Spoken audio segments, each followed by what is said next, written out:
Salut à tous, c'est Camille. Bienvenue sur ma chaîne dédiée à l'économie domestique, au nettoyage et à la propreté de la maison. Restez avec moi pour des conseils pratiques et efficaces. Donc, au sujet de la vidéo. Le lavage auteur Svetlana en lecture 5 minutes. Publié le 16.09. 2018. Le mariage, une célébration bruyante, table et amusante. Et, en général, il dure au moins une journée. Au cours de cette journée, la robe de la mariée subit un test très sérieux. Peu importe comment vous essayez de la sauver dans sa forme originale, mais le rachat, l'enregistrement, la séance photo et surtout le festin, laissera beaucoup de marques sur le symbole blanc comme neige de l'innocence et de la pureté. Et donc, le lendemain, la nouvelle épouse. Un mariage est une célébration bruyante, festive et amusante. Il dure généralement au moins une journée. Au cours de cette journée, la robe de la mariée est soumise à des tests très sérieux. Vous aurez beau essayer de la sauver dans sa forme originale, le rachat, l'enregistrement, la séance photo et surtout le festin laisseront beaucoup de traces sur le symbole blanc comme neige de l'innocence et de la pureté. Dès le lendemain, la nouvelle épouse se demande comment se débarrasser de toute cette splendeur et rendre à la robe sa beauté et sa tenue d'antan. Examinons de plus près les étapes et les méthodes de lavage de ces vêtements. Le lavage. Comme tout autre produit en tissu, une robe de mariée avant d'être lavée nécessite quelques procédures pour faciliter le processus de lavage. Il est nécessaire d'enlever tous les bijoux, arracher et décoller autant de strass, de dentelles, de perles, etc. que possible.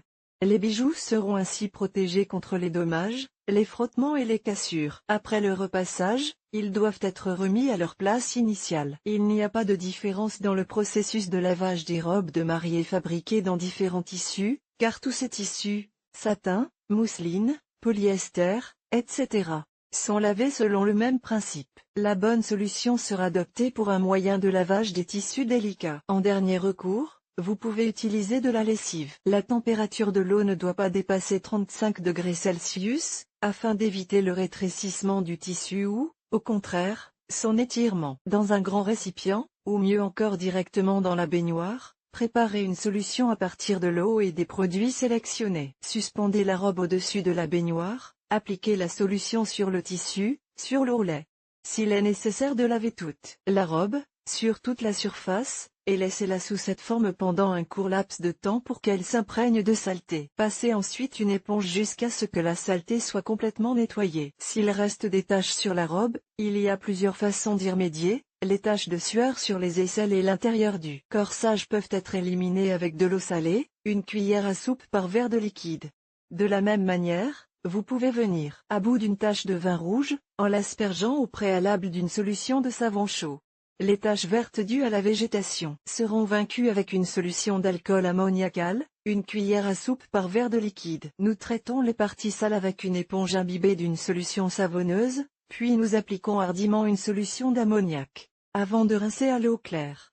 Les taches d'encre s'enlèvent facilement avec du lait ordinaire. La partie sale est trempée dans du lait et laissée reposer pendant environ 1 heure. Rincez ensuite à l'eau tiède. À la fin de toutes les procédures, laissez la robe s'égoutter. La robe de mariée ne doit en aucun cas être pressée ou soumise à des torsions. Important, la robe de mariée ne peut pas être lavée en machine à laver. Toutefois, si vous l'osez encore, lavez-la en mode délicat, à une température ne dépassant pas 35 degrés Celsius, sans essorage ni séchage, obligatoirement dans un sac spécial pour le lavage. Toutefois, cette méthode de lavage ne doit être utilisée qu'en dernier recours. Le séchage.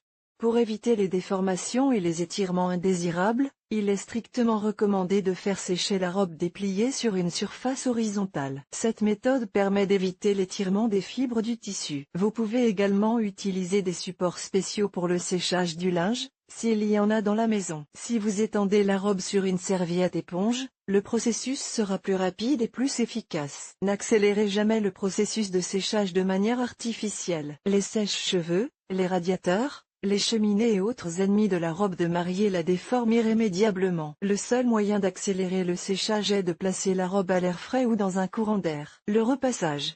La façon idéale de repasser une robe de mariée est la vapeur. Les moindres plis et bourrages sont ainsi lissés. Cependant, tout le monde ne dispose pas d'un défroisseur à la maison. Voici donc comment repasser une robe de mariée à l'aide d'un fer à repasser ordinaire. Le repassage doit être effectué à la température la plus basse possible. Avant de commencer, Vous devez vous assurer que la surface du fer à repasser est parfaitement propre et qu'elle ne présente pas de salissure, même minime. Il convient également de s'assurer que la surface de la planche à repasser est propre afin d'éviter que de petites particules n'adhèrent au tissu. La meilleure chose à faire est de recouvrir la surface avec un chiffon propre. Vous devez commencer à repasser la robe en partant du haut du corsage et des manches, en descendant progressivement jusqu'à l'ourlet barre oblique la jupe. Nettoyage à sec.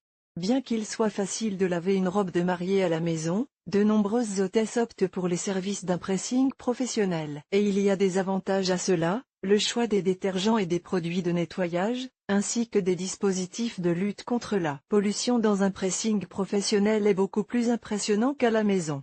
En plus du nettoyage direct, il fournira un certain nombre de services supplémentaires, restauration, repassage, emballage du produit, etc. La probabilité d'endommager le produit est beaucoup plus faible, et vous n'êtes pas responsable des dommages éventuels. L'une des méthodes de nettoyage à sec les plus efficaces est le nettoyage à sec. Le principe du nettoyage à sec repose sur l'utilisation d'un solvant. Pour le dégraissage, on utilise du tétrachloroéthylène, qui est capable de venir à bout de toute contamination. Toutefois, si la robe comporte des éléments brillants, l'utilisation du tétrachloroéthylène est interdite. Si la robe de mariée est faite d'un tissu teint et très délicat, brodé de décoration, etc., le choix des nettoyeurs à sec professionnels se porte sur des appareils spéciaux avec un solvant au carbone. En revanche, les robes en soie naturelle, en polyester ou en nylon seront soumises à un aqua-nettoyage avec des détergents pour ces tissus. Ce qui n'est pas le cas de la soie d'origine artificielle ou de l'acétate, pour lesquels l'aquanettoyage est catégoriquement contre-indiqué. Par conséquent, lorsque vous choisissez un pressing,